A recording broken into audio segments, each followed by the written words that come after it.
So thank you for joining us.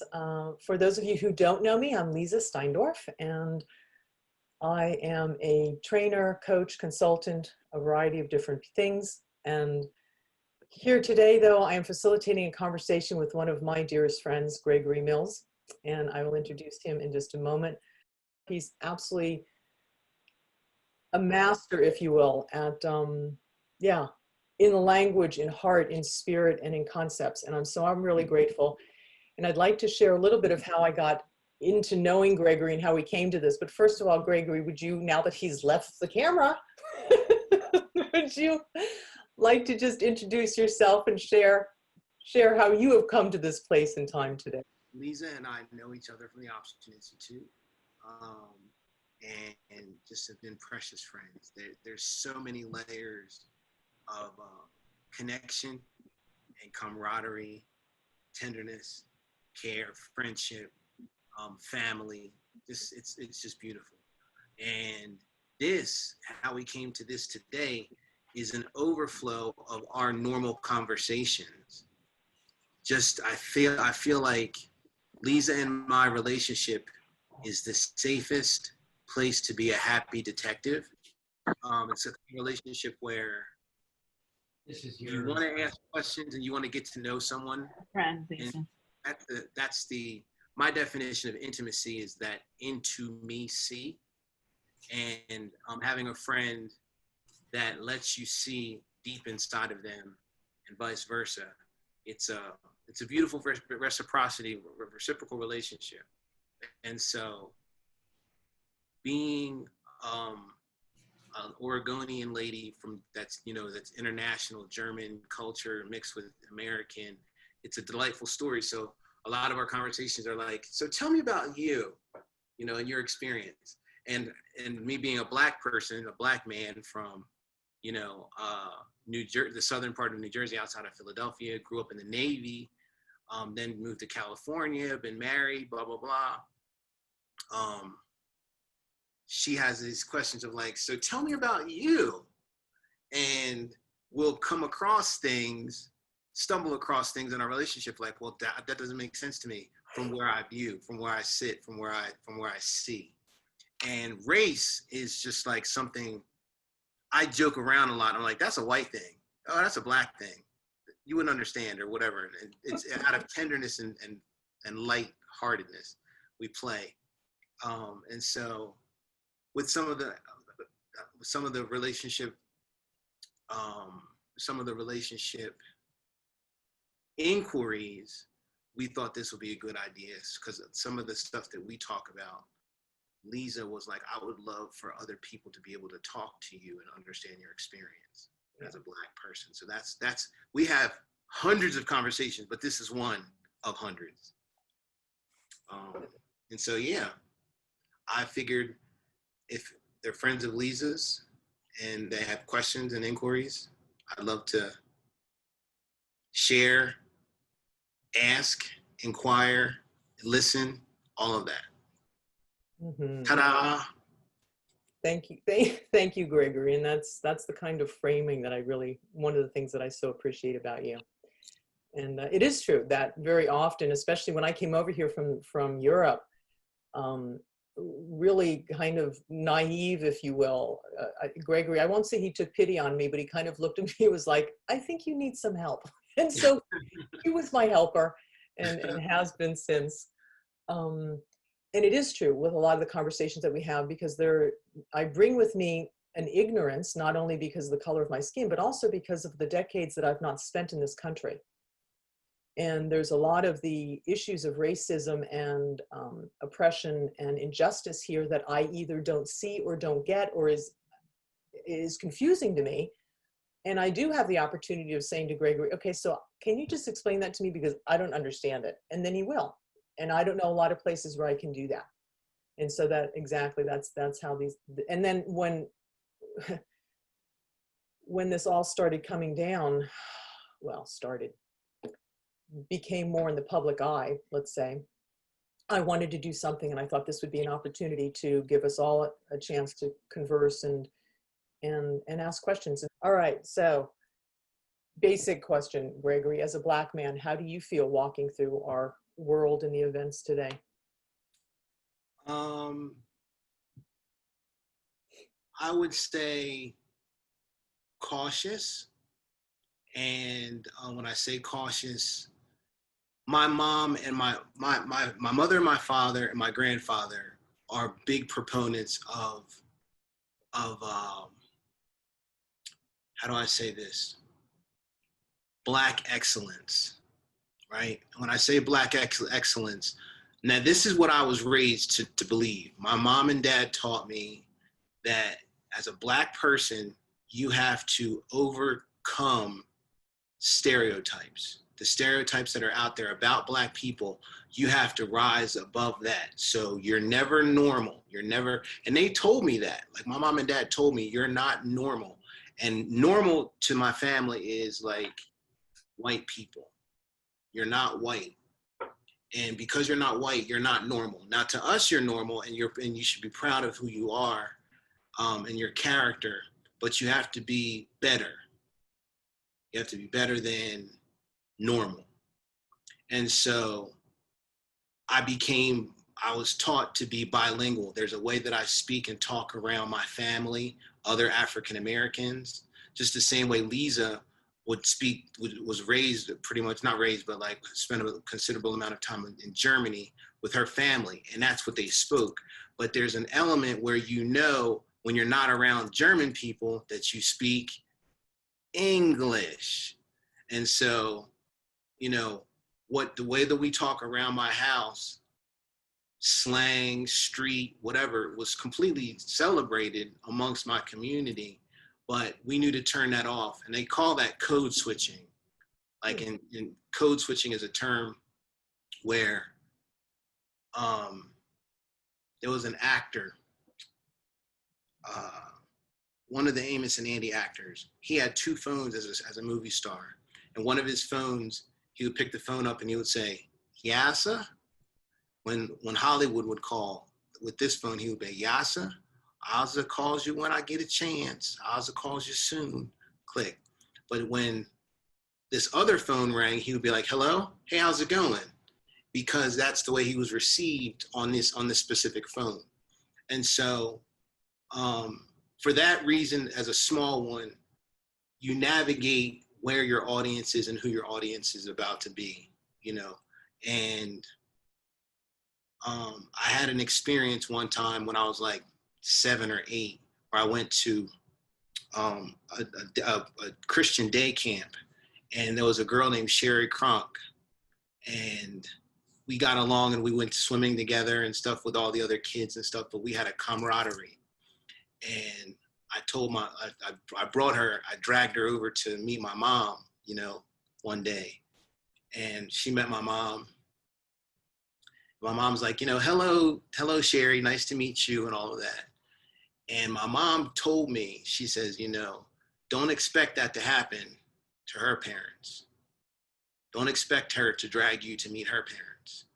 You were excited and exuberant, but that's not going to happen. And I was mad. So as an 8-year-old, I told Sherry what my mom said. And I was like, my mom said that I'll never meet your mom. And Sherry told me, she's like, that's true. I was like, wow, like, that's really real. Like, I thought what we had was a human kind of a thing. And it's shocking how race sometimes plays a part into waking you up a little bit. I had experiences when I've been in been in cars driving, where my friend Paul Wargo, as a white guy, is driving the car and I'm in the passenger seat. And he got pulled over by the police. I'm a nervous wreck in the passenger seat. I'm a nervous wreck. Now, my friend Paul, this doesn't mean anything. I'm just telling you. He currently works for Wells Fargo. He's a banker. He's always been a numbers guy, right? You can just picture the dude. If his name wasn't Paul, it would probably be Brad. You can imagine what I'm talking about, right? You can envision the person, right? So we get pulled over, and he starts cussing the police officer out. Give me the fucking ticket. Just write me the fucking ticket so we can get the fuck out of here. I'd never seen, look at that guy. Look at you. Look at this guy, the dude, the blue. What's your name? Tom. Man, that was my face. That was my exact face. I was like, we're going to get killed. Like and I, as a black person, would never dream of saying, give me the fucking ticket so we can get the fuck out of here. You fucking pig. Never in my black life. Like, my black skin is standing up thinking about it. Because if I can share on that point, one of our first conversations when we were walking from the auction house over the dining hall. Yes. So we didn't know each other very well, and we just started chatting, and somehow, I was in Europe, still living in Europe at the time, and I'd come over to the United States, and somehow we got on a conversation like this around race and what happens here in the United States. So Gregory said to me, he's been pulled over approximately 20 times by the police, and he's been put spread eagle around 12 to 15 of those times. Yeah. And I looked at him, and here, I'm sorry, go ahead, Gregory. Go. And here's me. Now, this is my ignorance. And I looked at him, I said, what the hell did you do? Like, what are you doing all the time that you get pulled over so much? That's my thinking. Yeah. Because I could not imagine what could possibly be the reason. And Gregory said, not a thing. He said, being black and being really good at it. And then he said, but then it changed. Yeah. And it changed because I started driving Go ahead. I started driving a Prius. I changed my car to not look like, and the way that I feel as a black man is like I'm dressed like an antelope amongst lions or tigers. I'm dressed as prey. So if I can look like the kind of animal that a lion doesn't fool with, or if I dress like a lion or whatever, they see me as safe. They see me as a safe person and not a predator, so to speak, not a predator. And I'm not kidding you. When I started driving a Prius, the first car I drove was a red Prius, and then the next one was a white one. Like, now what I drove before, Nissan Sentras, and because of my community and because of the way I grew up, we always have nice wheels. Like, nice rims on a car is like a pair of nice shoes or for heels for a lady. Like, it's just decoration, you know? Sound system, the whole thing. I didn't realize that played into like, oh, he must be one of them. So they would pull me over. And again, certain people feel certain ways for certain reasons about the police. Like, I did this talk at the Option Institute and asked people, who in here has been pulled over before? Raise your hand. On this call right now, who in here has been pulled over by the police before? Right? Okay. Who in here in this room have been pulled over by the police and asked to step out of their vehicle? Interesting. Nobody. Who's been asked to step out of their vehicle and lay on the ground with a knee to their back? Who's been on the back of their own car with their hands behind their back, handcuffed? Now, I feel like, to be honest, for someone of my character, I feel like I'm pretty well spoken. And I didn't just learn this. I've been talking like this since I was 6. And so never held a weapon, never, no reason. But just because of the color of my skin, there's a possibility that I might be a predatory person. And that's why for me, when I see the police, and I know other friends of mine that are black people, like, we always have these kind of experiences. And so Lisa, in her purity, asked, what have you done? And that's offensive in a group, but to my friend, I'm like, I understand. Like, if somebody said that on Twitter, you must have done something. You must have done something. But I understand, there's a perception, like, you can't possibly, and I'm jumping around, forgive me. There's a thought that's attached to systemic racism. And when you, like, imagine racism like being a woman that's been raped before. And I know that that's graphic, right? Imagine a woman that's been raped multiple times in her life. The perception that she could have against men, or just being violated. Men can be raped too, but just being violated. Like, and you keep getting violated by the same style of person. You go on a date or something like that and something happens or whatever. You keep getting violated on the same, and then people ask you, well, how were you dressed? What difference does that make? What difference does that make? You must have been asking for it. Because of my car? Because of what is it about me that says that it's okay to violate me and then send me on my way? You know, that's the same way. Like, the violation is the same. And again, if there's anybody that's suffered from sexual assault, I don't treat it lightly. I'm only using it as an analogy, and I'm not saying it flippantly. But I'm drawing a metaphor. And so, yeah, to answer that initial question, I feel cautious. I feel cautious around the police. Because another thing too, I don't find a lot of my African-American friends to be believed. Like, how many African-American friends do I know that have lawyers on retainer? You know, like, that's in my community, that's a white thing. That's, and as a matter of fact, to be even more specific, that's a Jewish thing. You know what I'm saying? Even more specific, to be more honed in, like, who has attorneys on, you know.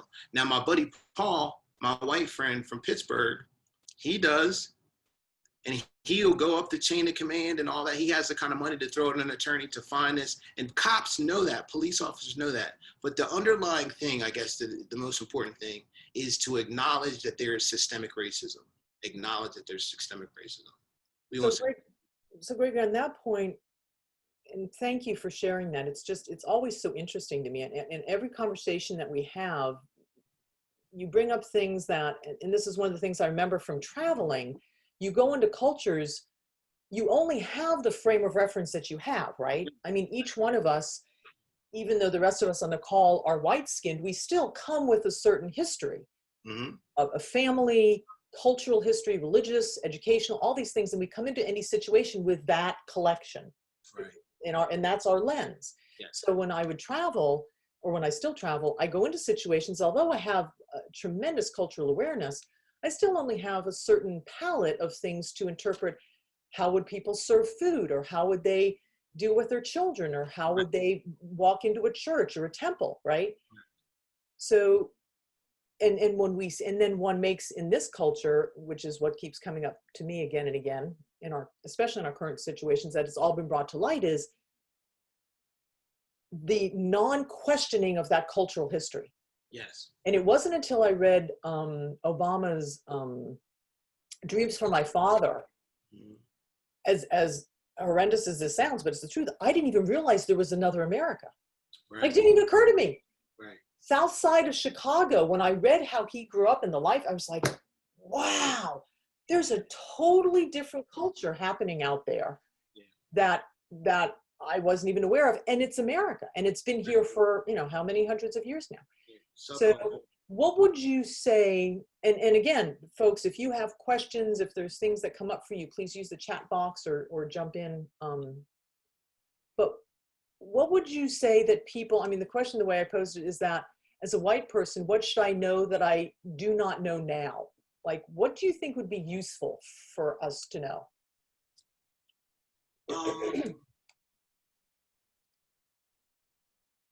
In an empowering and connecting way.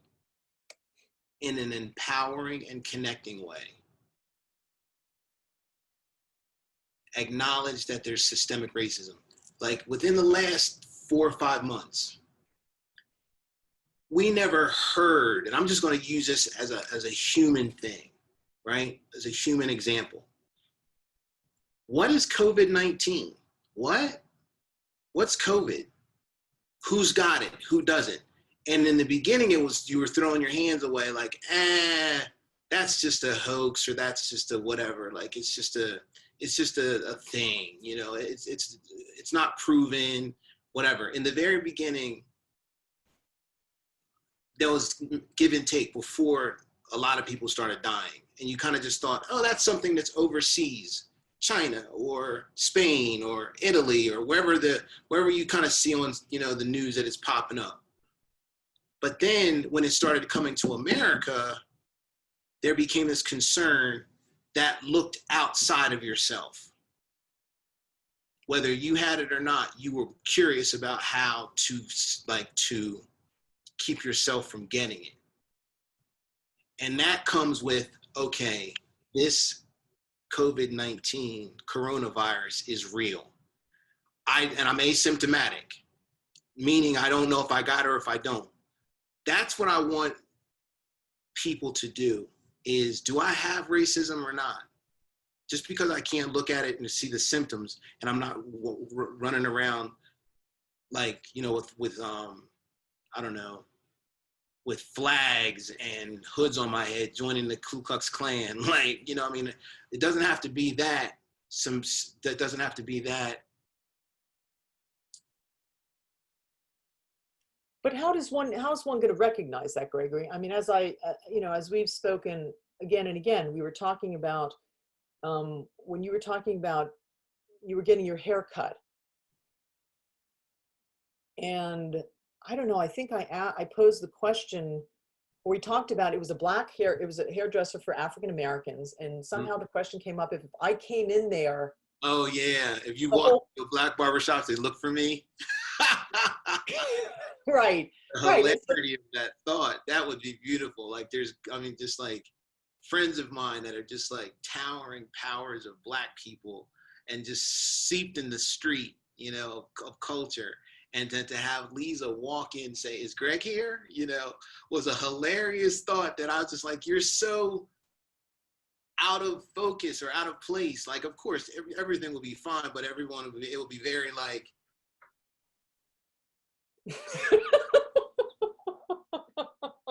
there will be no needle, there will be no record playing, but there will be a needle drag sound across the record.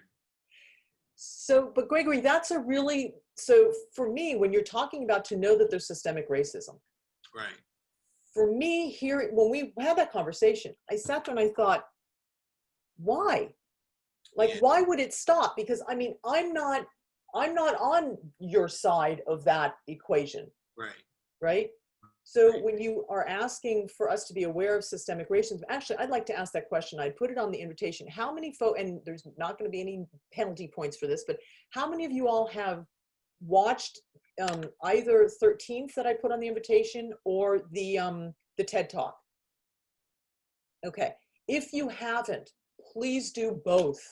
Yeah. They are literally so informative. When I watched 13th and I understood how racism and oppression is inherent in our history and how white people, I'm sorry? It's literally like a virus. Well, yeah, but it's been a virus that's been implanted intentionally, not only through our culture, but because, and I mean, it goes in both directions because of the documentation that our culture is built on. And then if you watch We the People, how he explains that literally everything in our Constitution is based around white male landowners. And that doesn't mean white males are bad people at all. But the system has been set up in a certain direction that everybody who's not a white male landowner is disadvantaged. There's something wrong about that. And I think the problem is that nobody really is discussing that. So when we talk about systemic racism, maybe if we start to open up that little box with those two films, we here on this call may understand that, but how do you suggest we do that in the world out there? Let me just say something. And I had this conversation with a lady friend of mine and it was really good. What's the difference between racism and prejudice? What's the difference between racism and prejudice? Which was a magnificent jump off point for her and I. And let me just throw this at you guys and see what you think, because this is my own paradigm. And I think to start with, as a jumping off point, we'll move forward from here. Racism is when there's an exaltation of a race that thinks that another race or other races are below or not equal to, right? Or less than. Racism is when a race exalts, or a person or their race exalts themselves higher than another race or other races, deeming them as to be less than equal. Okay?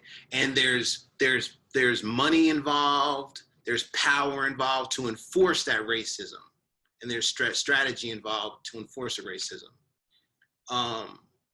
So again, go ahead. I just want to interject. Please don't lose that thought. I just want to interject what some people are saying in the chat room about these two words, is that both, they're amazing. Sad, the sweet kids get infected with a terrible disease of racism. Both are absolutely necessary to see before starting to have this conversation. Correct. And Nell said, prejudice is a mindset. Racism is acting on prejudice. Now, yes, that's a tune-in of what I was going to say, because prejudice was one of my definition of prejudice. So I just gave my own definition of racism as the exaltation of race, right? And others, or a specific one that's less than you, less than your own, right?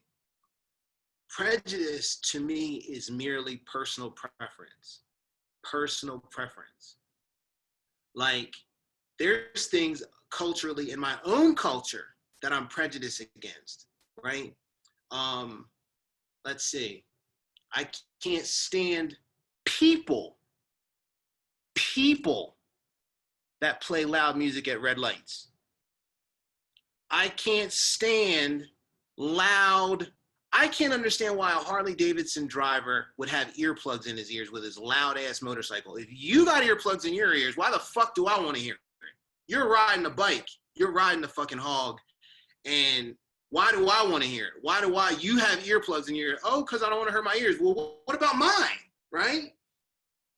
And that's a culture. That's a culture of, and black people, white people, yellow people, of Harley Davidson drivers. So I'm prejudiced. Do I feel like they're less than me? No, I do not. No, I do not. I do not feel like this culture is less than me as Harley Davidson riders. There's times when I drive, or I can go to the barbershop to get my beard done, and I know that there's going to be chicken, and there's going to be French fries, some watermelon, and red juice at the barbershop. That's my prejudice, because that's a prejudice it's not a prejudice, but it's a personal preference toward. I prefer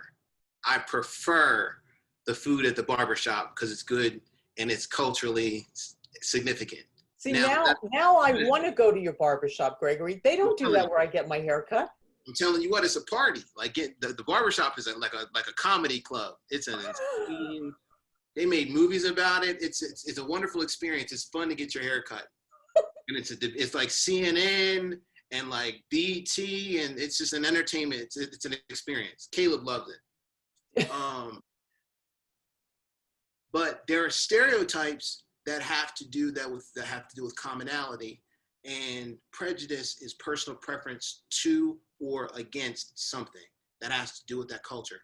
My friend Srini Donthreddy, he invited me to his house with his family in San Jose on a Sunday for dinner, where he's an Indian person, an Indian man, from India. He invited me to his apartment, his condominium where his family lives, and there's like 7 people that live there. Now, because of the way his culture is, they cook with curry, no ventilation, they don't turn the air conditioner on, and it's a Sunday on San Jose around 4:00 with hella traffic. Culturally, there's a whole bunch of things with that thing that I have a problem with. So I'm prejudiced. So he asked me, will you come? I'm like, fuck no, I'm not coming to your house, with your whole family there. Now, is it his family as people? No, there's just a whole lot of expressions of their culture that I don't prefer. Do I think that they're equal people? Absolutely. But there's stuff that they do that I don't prefer. Prejudice is preference. could consolidate that? What are you then asking, or what would you tell white people that we should know in reference to systemic racism? Like, what question could we ask ourselves, or how could we raise our awareness?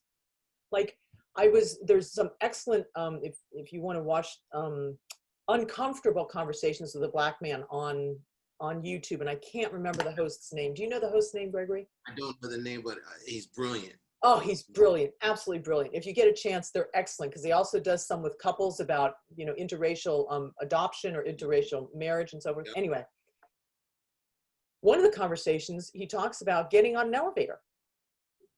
Mm-hmm. Like, I get on elevators, but as a Black man, he gets on an elevator and is aware of the fact that other people in that elevator feel threatened. Wow, that just blew me away. Like, and that's just one small little example. So my question: I jumped off of an elevator with a 9-year-old white girl. A 9-year-old white girl was on the elevator. I walked in the elevator. I didn't know where her parents were or nothing. And I was, shoot. I thought the human thing to do would be help her, but I'm like, nope, not me. I'm not getting on this. That's all it would take. That's all it would take for her to get off the elevator crying or say he did. No. I've done that before. It's really sad. That's the state we live in. So do you have an idea of what we could do, or even whoever else is on the call? Like, we're talking about systemic racism. I think the people that are here have a higher level of awareness of it and interest in it. How can we, out there in the world, I live in a predominant white, we have one woman of color in our neighborhood, that's it. Right. And her daughters. Like, what could I do as I'm just going to say ignorant white person, because for the most part I am. I think that there's going to be a lot of mistakes made and a lot of mistakes that people make. But some of the nicest things and supportive things I've heard is listen. Saying to a Black person that's in your community, or if you can find one, and I say that funny, like, like it's a like it's a treasure hunt. If you find a Black person, if you run up on one, don't run up on them like too aggressively. But if you have any friends that are African Americans, like, let them know, like, listen, I do not know what I'm doing. My intention is to treat and be and consider you an equal, right? And how can I support you? How can I support you as an African American? Like, I just for an example, Lisa loves me with questions about being Black. I feel loved by her questions. And so creating a safe space of availability that I welcome her questions, because I feel like she means me no harm. But I've had people that don't know me or know of me that are white, that are touched, that first of all come to the realization that racism exists, systemic racism exists. Telling a Black person, I know systemic racism exists. I'm here to support you. You're a part of my community. Black lives matter. Like, you know what I'm saying? Like, that's really important to say. And it sounds trite, but like I said, people will understand and hear your heart. Mm-hmm. Silence is a lot of time. Not saying anything is kind of like, what did Martin Luther King say? Silence is violence. Is he the one that said that? I've heard that before too. Silence is complicit. Complicit. That's it. Complicit. Yeah. Silence is complicit. And I've heard I'm gonna say one more thing before you go to the next question. I was at a Moonchild concert. They're a group that when you hear them, they sound like Black people. Like, when you hear them, they're like, they're Black. Oh man, this is a nice R&B group. And then you see the YouTube video and you're like, whoa, they're all white. Really white. Like, wow. And then you kind of feel like tricked. You know what I'm saying? Like, you feel like they got you. And I went to their concert. They stop the concert and they say they make suggestions for people to give to African American charities where your money is. Put your money where your mouth is,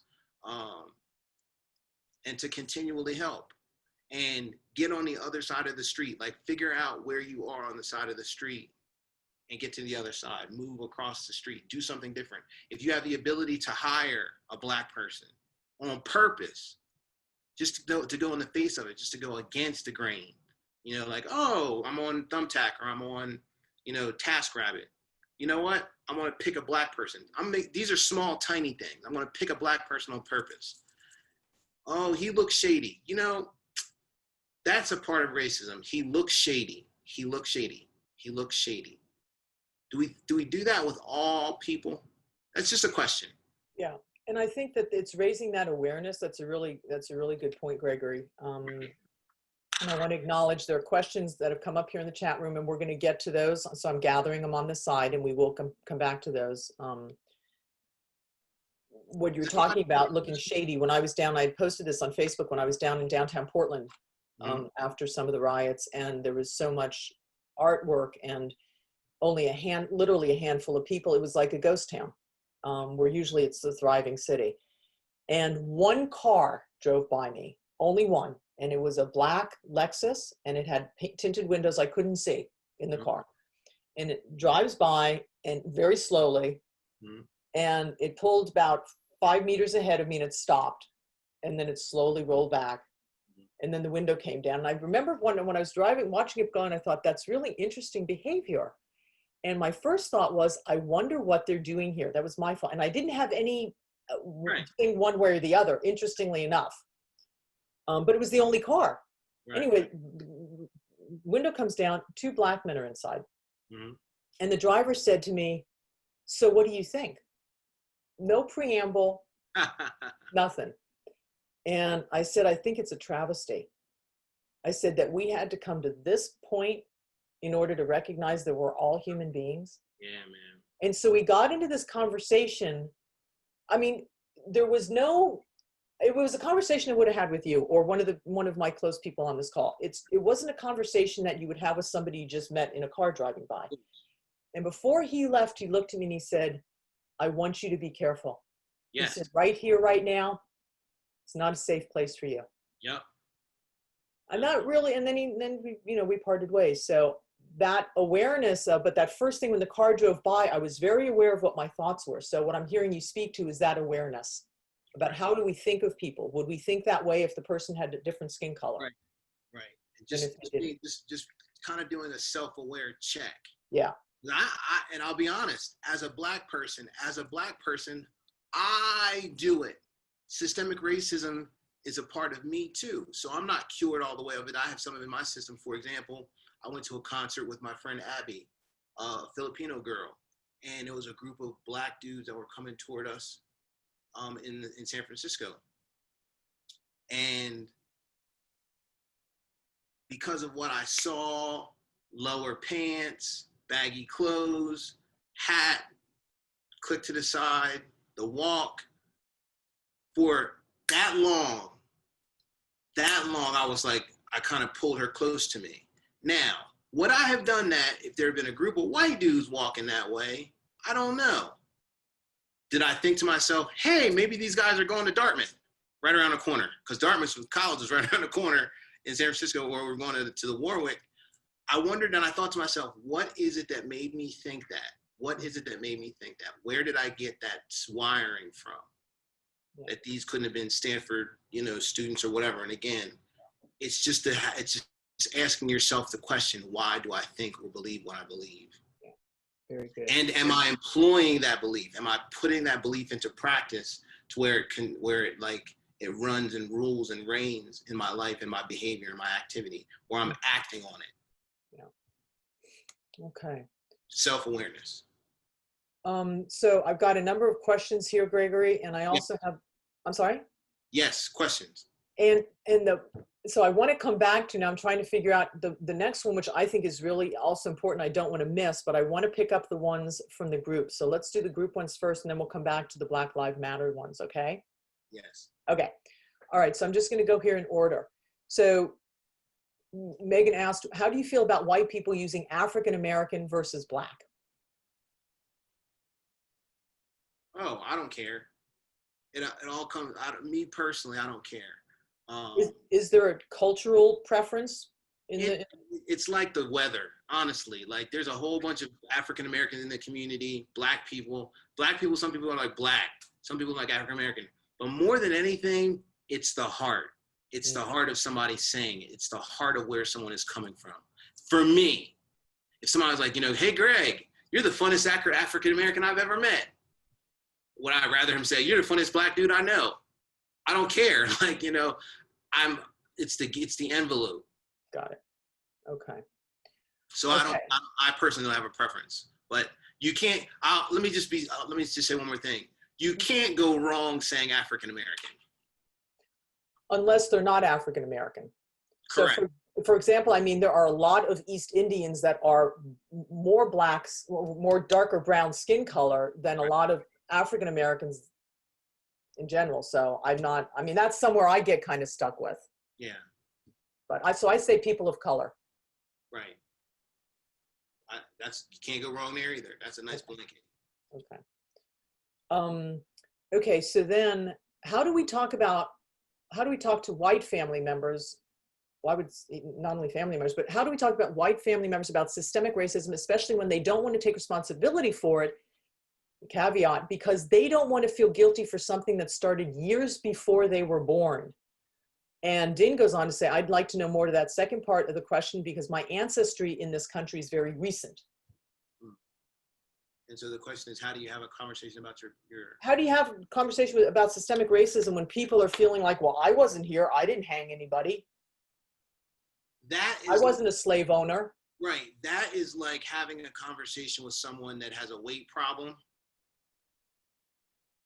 and they don't want to, and they want to keep eating. Like they like ice cream and cookies and you want to talk to them about their weight. Mm-hmm. And you're concerned, like, hey, I'm concerned about your weight. I want to have a conversation about, you being healthy. Like there has to be an opening. My father told me as a diabetic and that had heart issues, I was like, yo, man, you got to change your diet or you're going to die. He's like, eating that. She's like, eating what? I was like, you got to eat fruits and vegetables and you got to, cut down on the sugar. He's like, man, I'm not going to die like dying. I'm going to die living. And that was where he was at. That's the place where he was. People have to be ready to receive. Now, if people are closed-armed about it, where they're like, I don't want to feel guilty, they're going to let the racism. I hope that these people that have their arms closed, that don't want to look into it, I hope that they're quiet in their racism. Do you understand what I mean by that? I certainly do.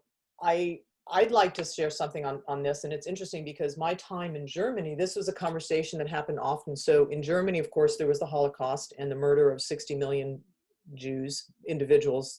Not all of them were Jews, but 90% of them were. And there's something called restitution. So the German government pays money back to the Jewish families and to also Israel. And so there was often conversations, why should we be doing that? Like, we didn't do it. The people that are now paying their taxes, we didn't, put people in concentration camps and so forth. So that conversation is one that I'm familiar with from over there. Yeah.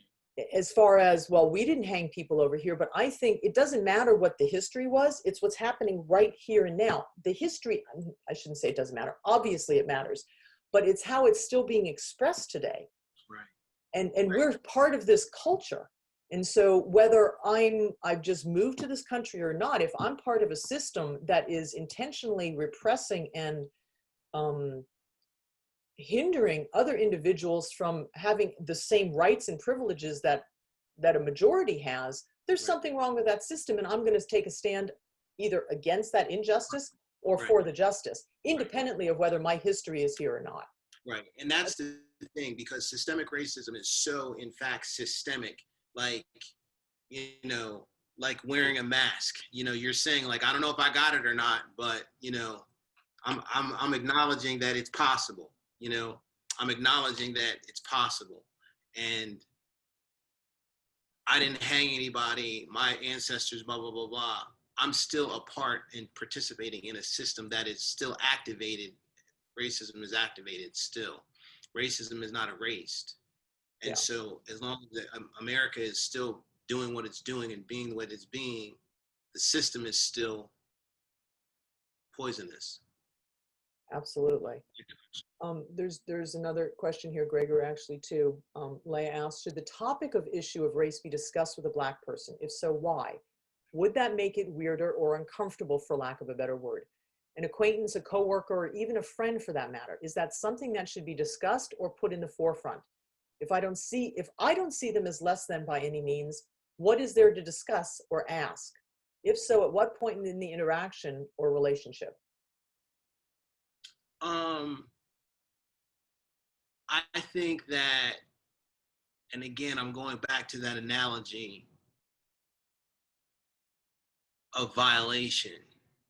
Like, it has to do with relationship. I would not go up cold to a white person in Starbucks or Pete's Coffee and say, "Can I sit down and talk to you about racism?" You know, I'm talking about relationship. Like, this is relationships. That's also what she's asking about. Yeah. Right. I wouldn't run up to somebody just off the cuff, because you can't bring 20 tons of revelation and truth across a 3-ton bridge of relationship. I just have to say, I just so love your analogies. For everybody on the call, if I have a concept that I really want to have clarified, I will call Gregory and say, okay, so here's the concept. Now, can you please give me an analogy that I can use for this concept? That's a really a good way of saying it, Gregory. So then, if you have 20, Lisa and I have a 20-ton bridge of relationship. We have a 20-ton bridge. It can hold 20 tons of revelation and truth that I'm able to bring across that bridge. So if you have a coworker, or I don't know, somebody that you know regularly at the bank or something like that, a neighbor, and your bridge of relationship can only really sustain about 4 tons, then you're going to have to piecemeal if you're really trying to make a connection, if it's that important to you. But these are uncomfortable concepts and uncomfortable concepts and thoughts and questions. So yes, discomfort is probably going to happen, but again, the relationship is most important. you know, Gregory, on that point, I think if we go back to, and I don't know if this would be a useful thought to that question, is that when you were talking, I was thinking about our neighbor, and you said, you know, if you just go and say, look, I'm ignorant, or I'm going to make mistakes, but, you know, how can I be of use? I can imagine doing a similar thing of coming from one's own perspective. Like the neighbor that we have here, when she first moved here, I invited her. I just liked her. I mean, I literally don't care what color. She's just fun. She's intelligent. She's a nurse. She cares. She's got this huge heart. She never took me up on it. Now, I don't think that has anything to do with race. It just didn't happen. But I would like to approach her and just say, you know, listen, my door is open. I'd really like to be in a relationship with you. I can imagine, this is what I would say. Now you can direct me if this is not something one would say. I can imagine, as a person of color in a neighborhood like this, that is like 99.9% white, except for you, that may cause some difficulties or challenges. And I'd like to support you however I can, if there's a way to do that. Right. How would that be? That would depend on the person. I can imagine, 6 people saying that's great. I can imagine 4 people that have been hurt and embarrassed and ashamed that would be offended by that. But that's the thing. You can't, how do you talk to somebody that's been violated? How do you support somebody that's been violated, assaulted? It's a mixed bag. It's a mixed bag. It's a mixed bag. And I would just always rely on your intention. And I'm a student of intention. We all are students of intention. But even as I'm intending, your intention can sometimes be misunderstood, which doesn't mean that your intention is wrong. Yeah. Okay.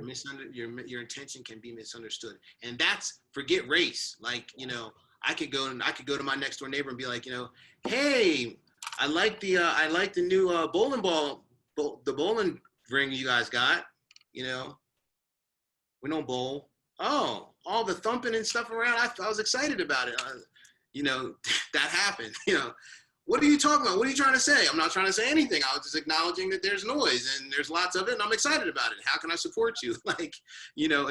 My intention was good, but it was taken crazy. These things happen. Yeah.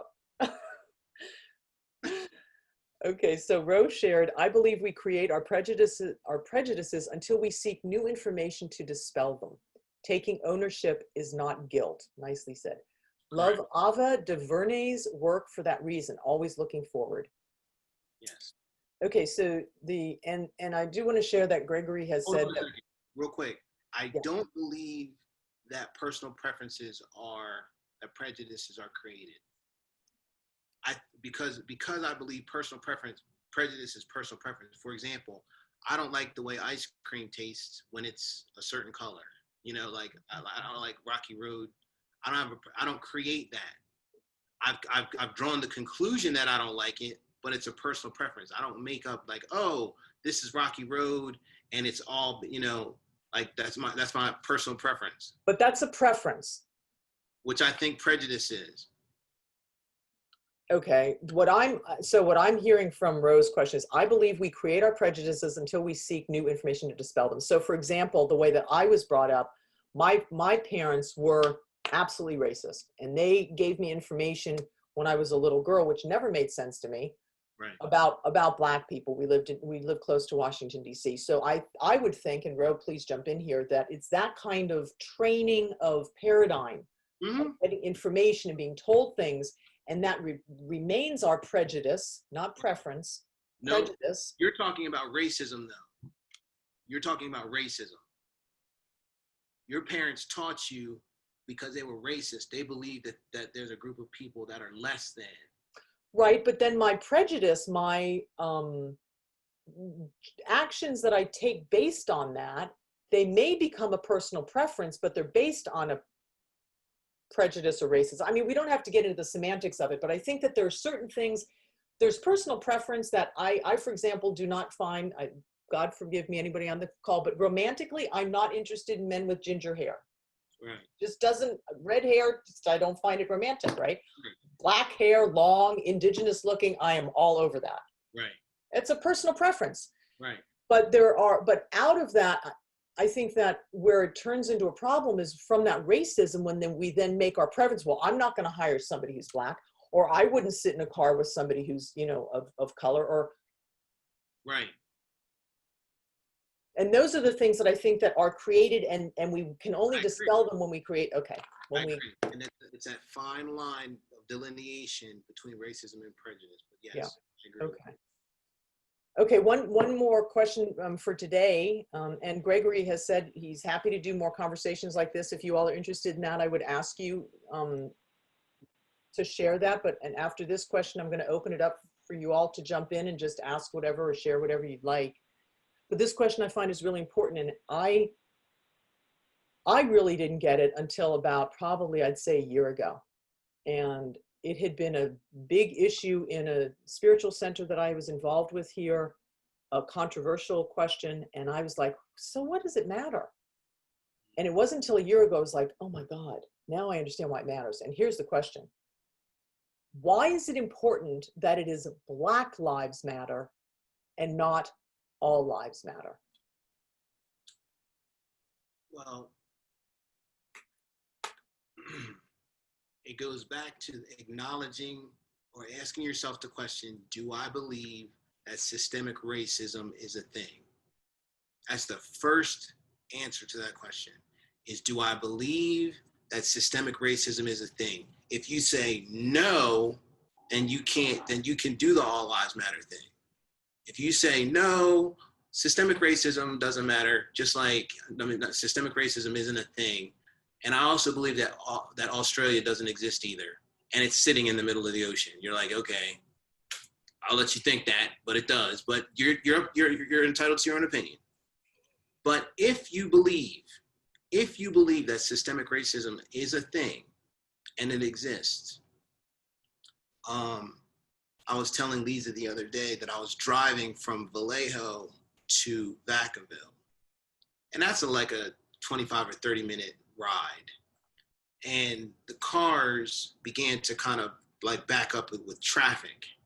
And I had a membership that I needed to pick up for my son.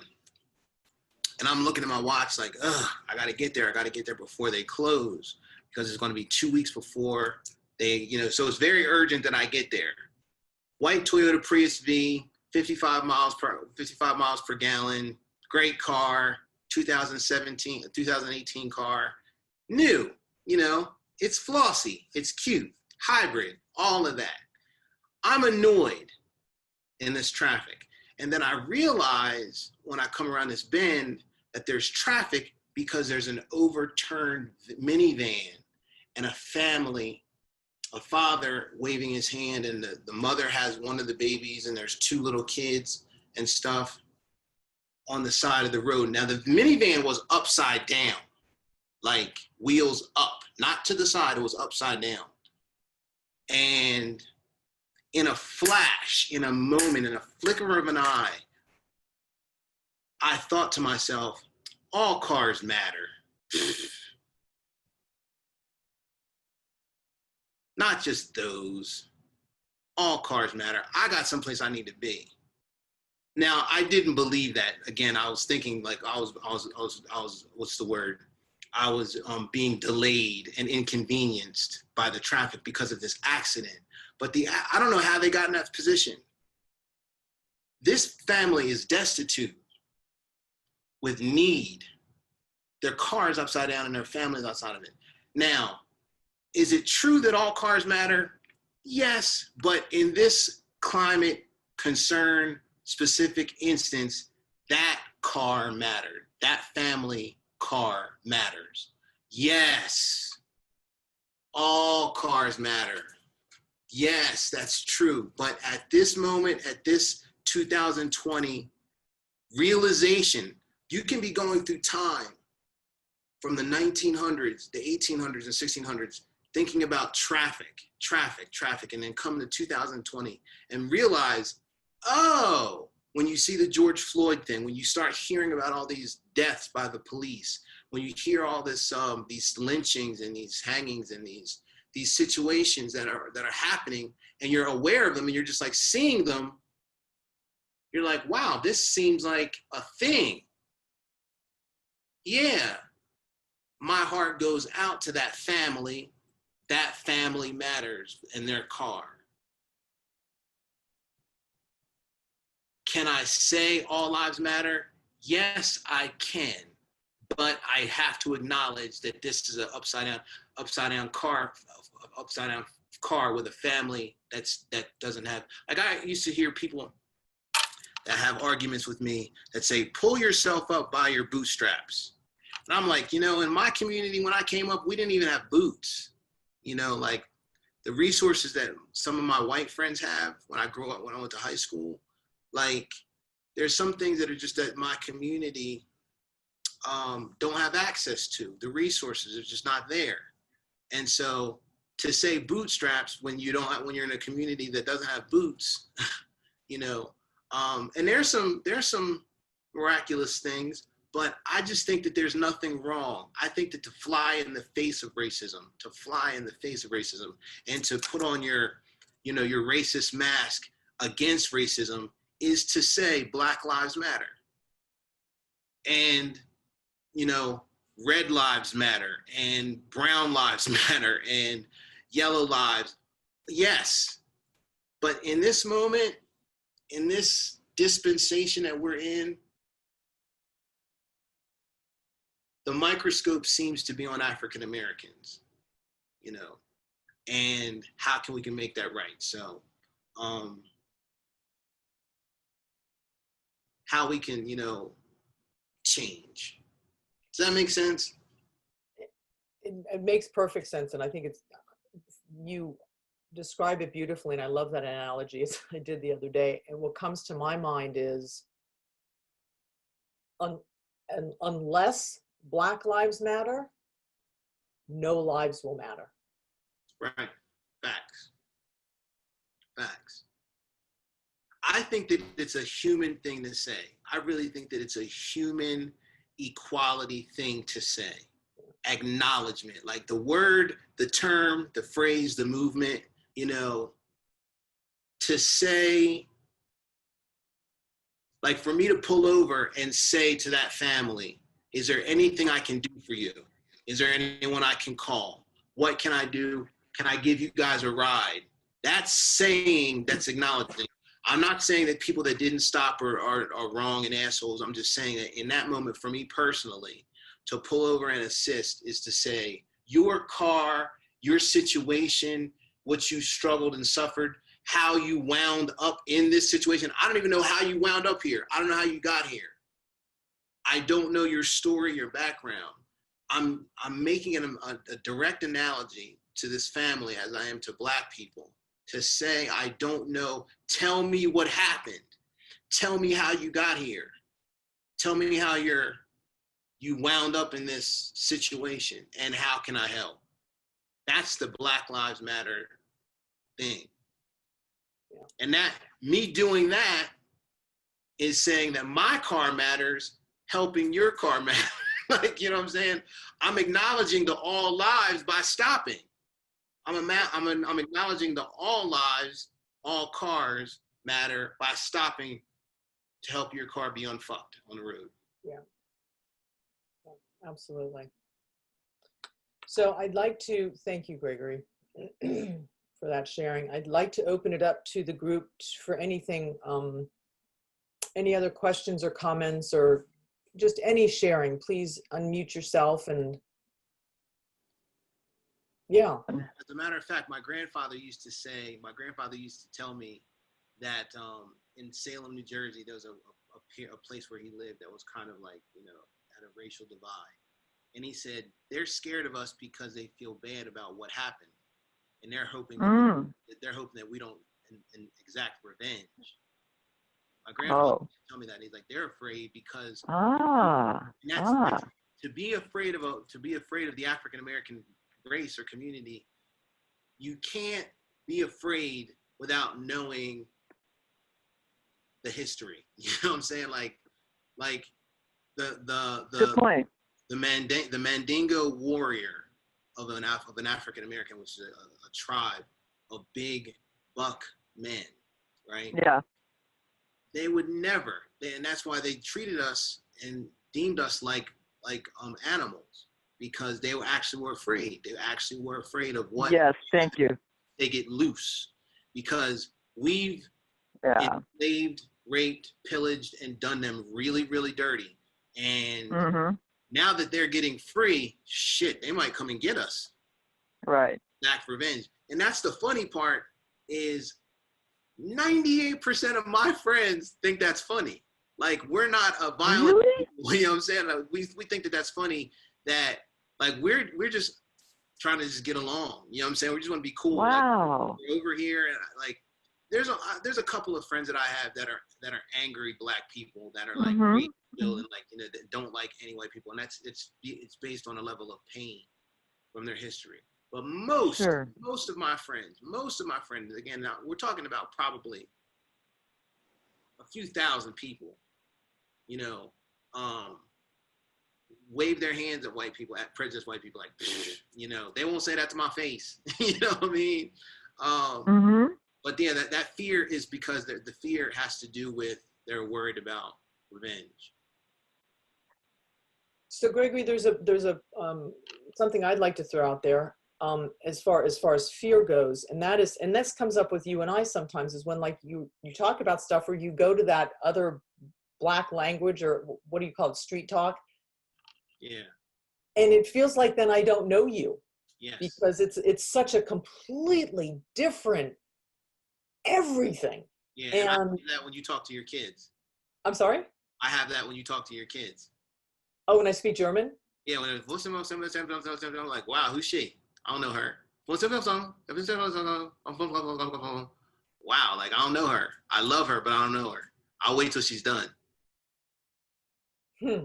That's interesting. It's the same. Interesting, because what I was going to say is that I associate a discomfort with that not knowing that part of you. I have to think about, why would I have discomfort around that?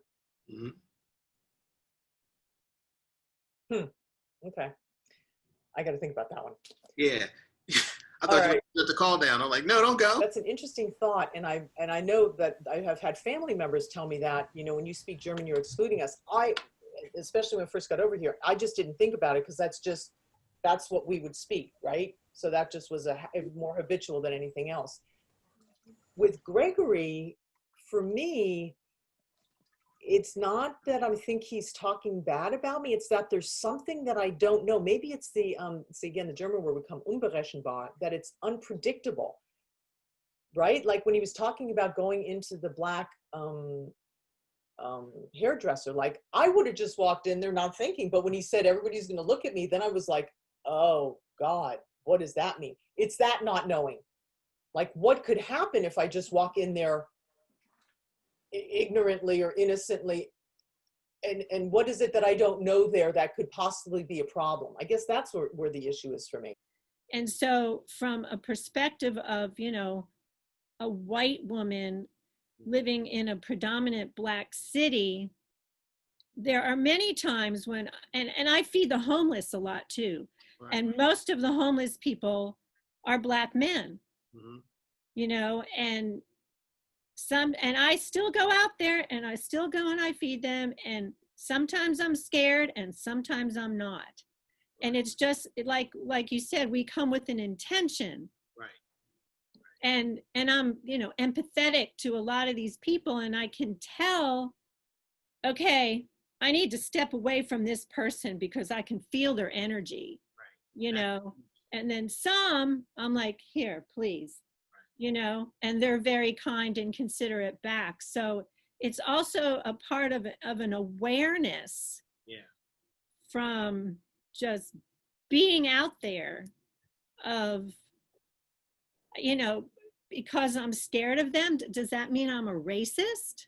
No, I want to just interject because you are doing the right kind of you're doing the right kind of picking apart. You're asking the question why. Like a good question would be like, well, if there was a whole bunch of white homeless men, can white homeless men be erratic? You know what I mean? Can white homeless men, can Puerto Rican homeless men, you know, can people be erratic? Yes, absolutely. And that's the question that you just internally ask. I'm here feeding the homeless, no matter what color they are, but there's a bunch of people that might have mental issues, and just the fact that they're homeless makes them unpredictable. So I'm saying that, encouraging you that you're asking the right question. Something I wanted to say about the protests is, my father told me when I first got married, hey Greg, when your wife gets pregnant and you're in the waiting room with her and she's screaming all kinds of epithets at you, don't take it personally. She's trying to give birth. Right. That was some sage fucking advice, man. I'm like, that's beautiful. He's like, don't take nothing that she says, just pat her hand and understand that she's trying to push a watermelon out of a pear hole. You know what I mean? Oh, she's going to say some crazy things, man, that she doesn't mean. And I'm like, okay, this is the time, like these protests are that. Like there's a long birthing of freedom and equality. There's a long birthing. The trimester is overdue. And so the screams and the shouts and the rage is, you know, the squeezing of the hands, the destruction, it's all because of a lack of hearing. And now the voices are heard. And so, yes, of course, to your daughters and their boyfriends, be careful, but understand what they're like. You know, you're going to the labor and delivery room of a movement. We're still pushing. It's still going to be a long labor. Still pushing. Thank you. Any other questions or sharing? Yes, I have a question. I've so appreciated hearing all this wonderful information. I guess my question is, what's next? What can we do? What do we need to do to start the child's life? so to speak. If we're in the birthing, all right, let's get on and start making some changes. And what does Greg think those changes, what are the top 2 things we could be doing to start heading in a positive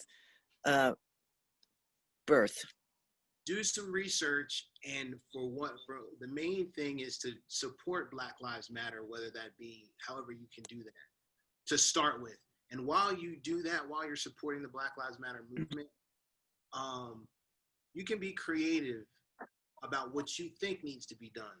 When I say that, because I believe that we are our own best self-expert.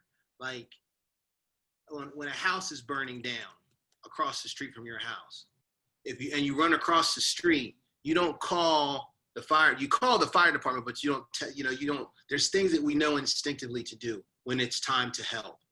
So in the meantime, again, the main thing is to find out how you can support. And there's a website that when you Google, how do I support Black Lives Matter? Ways I can support the Black Lives Matter. That's the first step. And the second step is, again, sit with yourself, stillness. Give yourself an intention, set an intention as to how you will eradicate the virus of racism, because it's different for everybody. It's different for anybody. But also, and it's setting an intention might be starting a conversation with someone in your community, starting and asking them and building the bridge of relationship with them, saying like, I'd like to start a relationship with you so I can have conversations, so I can be a help and a support to you as an African American. So that, again, I'm being specifically vague. I'm being vaguely specific. Mm-hmm. So there is no pill. You know what I mean? There is no pill, but your community and what's surrounding you, and starting a conversation with someone. Like, you coming to this is the beginning. Meeting me, one of the coolest Black dudes you'll ever meet in your life. Amen. Nice. Thank you. Megan has a question. Of course. Yes, I just wanted to thank you. Megan's been cooking a question for a long time. Yes, it's just also a little bit of sharing too. My sister and I have been having these conversations and trying to kind of brainstorm ways that we could make a positive change like we're all thinking about. And I guess I'd like your perspective on this too, but so we were, bouncing ideas back and forth from each other, and we came to the conclusion that we needed to, yes, we know systemic racism exists. We're having those conversations with our friends and family members, but we also thought it was important to celebrate the joys in Black communities, whether that be through reading literature by Black novelists, not so much about racism, but just about anything that they're writing about. Right. Buying from Black stores. We did a lot of digging, like just where we buy our nail polish now is from a young Black woman. And so stuff like that. So we've already established that racism and systemic racism exists, but to continue to just change our daily habits and sources. That's what I was talking about before when I was using this impact analogy, like TaskRabbit. When you have an opportunity to have someone do your home, like look for Black people, like, you know what I'm saying? Look for them to go on that's what I call going on the other side of the road. I've been walking this way kind of blindly on this side of the street, and I realized that there's systemic racism. I don't know how to fix it, but I'm just going to go over there on purpose. I'm just going to cross the street on purpose. Dave Chappelle has a co-writer named Neil Brennan. And Neil Brennan is the co-creator of the Chappelle Show. He's a white writer. Funny dude. He said, my mind is I'm changing my brain and I'm coloring my brain Black. Apart from the fact that Dave is my best friend, I on purpose will walk to, if I go into a hair salon or something, this is a white guy. And he's like, there's a Black lady, I'm going over there. I want to buy Black this. I'm going to read Black that. I want to watch Do the Right Thing Again. Like, doing things to support African Americans on purpose. But you're on the right track, Megan. You are on the right track of like making that conscious decision. And I'm celebrating that creativity. Like, you know what? Folding my arms, I'm going to do black stuff, you know. I'm going to buy black stuff, you know. Not doesn't have to be everything, but you know that's your posture of crossing the street. I was one way before, now I'm going to be this other way. Thank you. Supporting Black businesses and all that other stuff, empowering the African American community, you know. So I would like to request, so I have 2 requests, and then I'm going to ask for a closing sharing. I want to be respectful of people's time tonight. And Rose said she was glad to be here and hopes to join again, but they were running late for dinner, so she didn't have her phone, her camera on, or her microphone. So 2 things. First of all, if you have not watched the entire film 13th, please watch it. And if you have not seen the TED Talk that I sent out or that's on the registration of We the People, please watch it. That's my sincere request to everybody on this call, and to share that with everybody you know, both of those documentaries, if you will, or sharings. Yeah, that's my personal request. And then, yeah, I would ask you, each one of you, just to, on this call, just to make a decision for one thing. Like Megan, you were sharing that you were, you know, you already are buying your nail polish, but what is one thing you personally could do to make a change in your daily life? For me, this call, this was born out of that. It was like, what can I do? And this is one thing that I can do, is to ask my dear friend Gregory to share and to put out my vulnerability and my ignorance and say, look, I have no clue. I don't understand. Help me, please. So yeah, I invite you to make a decision on this call of one thing that you can do, and then do that. I want to give something to everybody, but what you just said, Megan, reminded me of something that I teach my clients, and I'm going to give you the short version. But the best way for people to know your intention is to tell them, hey, listen, I have something uncomfortable that I want to share. But before I share it, I want you to know I'm on your team, and I mean you no harm. I'm on your team, and I mean you no harm. Can you say it back to me? You're on my team, and you mean me no harm. Can you say it again? You're on my team, and you mean me no harm. One more time for the people in the back. You're on my team, and you mean me no harm. Great. So this racism thing, you know what I'm saying? So that gives the liberty to, and then when people begin to get uncomfortable, you go back. Don't forget, I'm on your team, and I mean you no harm. I just want to have a conversation. That is the best way to articulate intention, with sweetness. You know what I mean? So when you have that, I'm unarmed, my hands are up. I want closeness. I want to get closer to you, and with conversation and questions. Can I love you with some questions? You know, I don't know what if your family would think that's weird, but that's how me and Lisa talk. But I'm on your team, and I mean you no harm. I have some things that I want to discuss to get closer to you, so we can see, you know, where we are. You know what I'm saying? So, and that works. It works. You know, I've never had anyone that said to me after I said that, you know, like run off in a huff, you know. They took it funny, but I've never had anybody be, ooh, that stung. But I know you're on my team, you don't mean no harm. Ooh, it's like a bomb, like, you know what I'm saying? This is relationship stuff, as a matter of fact. But anyway, another conversation for another time, for another session. And you got all these people calling me Gregory. No one calls me Gregory except Lisa. No one on earth other than my mom calls me Gregory. See, people are going to go away thinking that my name is Gregory Mills. No, it's Greg. Lisa called me Gregory. There you go. I gave you an opportunity to edit the documents. It says Greg Milk on the screen. The documents. I wrote the documents. We'll do that later. I'm taking away just a tremendous love for not only this man who's been seriously not only a dear friend, but he's the person that my my daughter has his emergency number if she can't reach me. So he's been there in situations that have been very. That must be where I am on your screen, Gregory. Otherwise, I'm curious who's in your room with you. No, it's you. I'm kissing you.